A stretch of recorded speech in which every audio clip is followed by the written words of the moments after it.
Jesús es el Cordero de Dios, el que se sacrifica para nuestra salvación. Él es el que funda la Iglesia.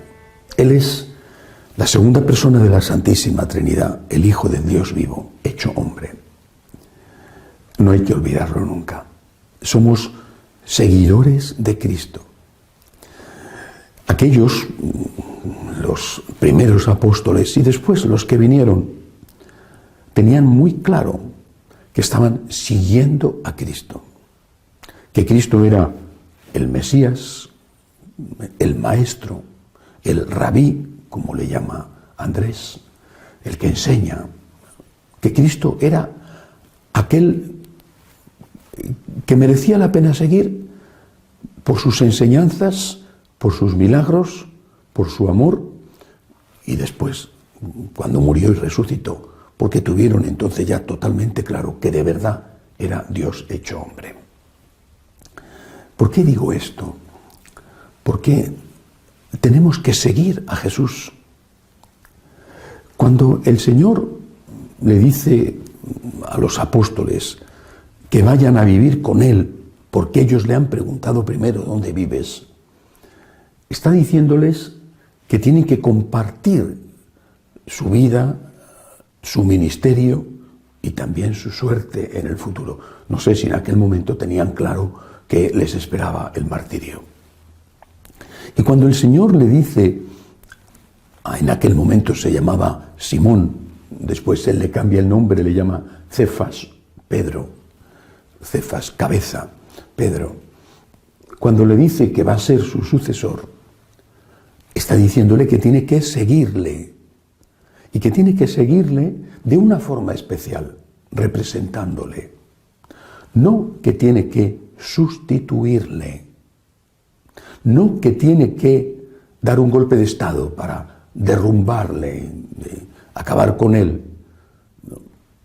Es el sucesor de Cristo, no el superior de Cristo.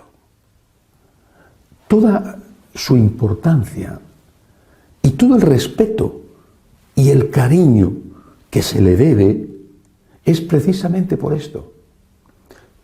Ser el sucesor de Cristo, ser el vicario de Cristo, no ser el superior de Cristo.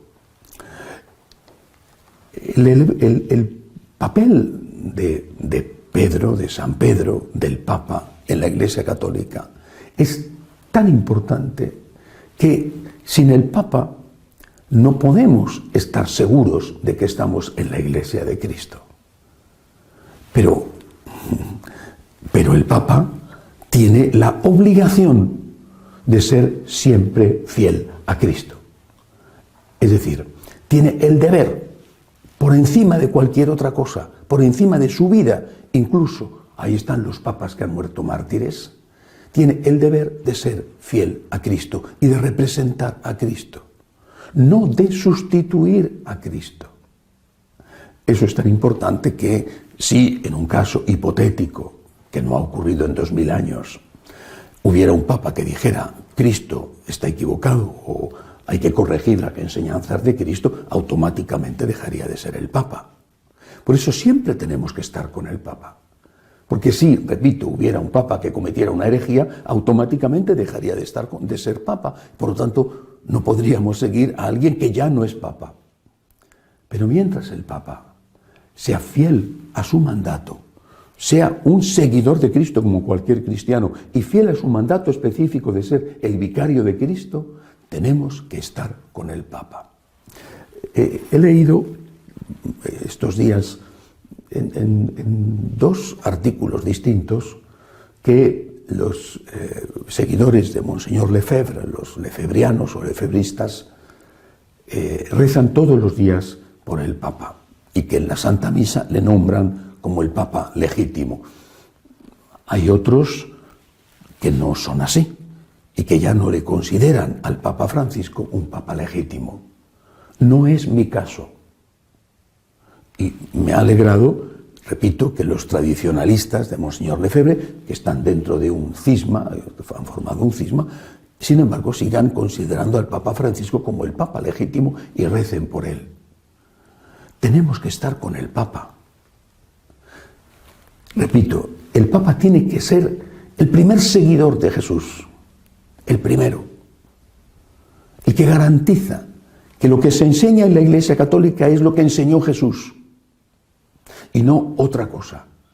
Esa es su gran responsabilidad. Si en algún momento, vuelvo a insistir, que no ha ocurrido en 2000 años, el Papa dejara de ser fiel a Cristo, no me refiero en su vida personal, sino en sus enseñanzas, entonces inmediatamente dejaría de ser el Papa.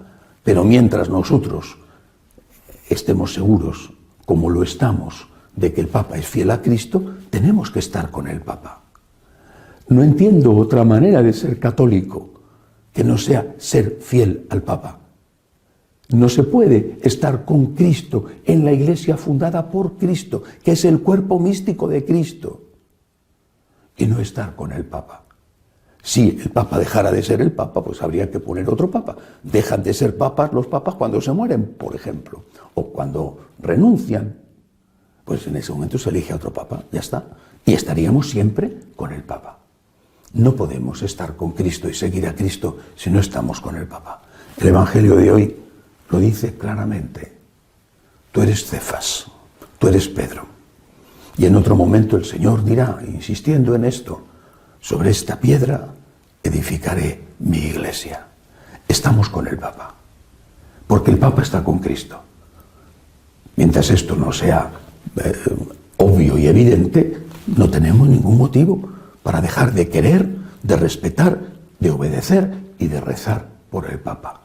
Pidamos al Señor por la Iglesia, pidamos por el Papa para que sea siempre fiel a su extraordinaria vocación de transmitir íntegro el mensaje de Jesucristo. Que así sea.